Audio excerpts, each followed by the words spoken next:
LibertySwap just shared a post on X that is much bigger than it looks at first glance. They started it with one simple line: "I have a dream." And that dream is very clear.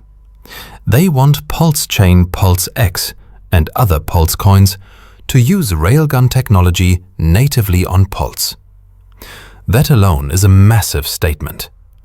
Railgun means private transactions on EVM blockchains, not as an external tool, not through complicated workarounds, but built directly into the ecosystem. The next part is even more important.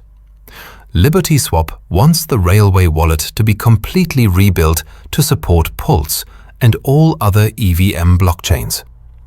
Their focus is simple: a clean interface, no confusion, no room for mistakes in transactions. This tells us a lot about the direction they are taking. They are no longer building only for power users. They are building for real adoption.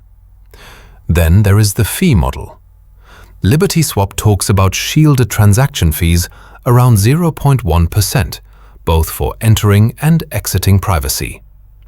And they clearly state that higher volume will cover the cost. Low friction, high usability, long-term thinking.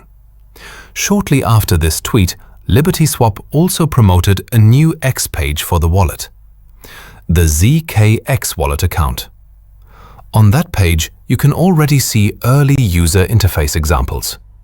And honestly, this does not look experimental. It looks like a future, real, consumer-ready wallet. So why does all of this matter? Because it shows the bigger picture. Same technology, better distribution, better user experience. That is exactly how LibertySwap ends their post. Same technology, better distribution. That is how PulseChain wins. Once this wallet is officially released, PulseVision will publish a full wallet installation tutorial. Step by step. Clear. No mistakes. So make sure you subscribe to PulseVision so you don't miss the release. This could be the beginning of a major infrastructure upgrade for Pulse.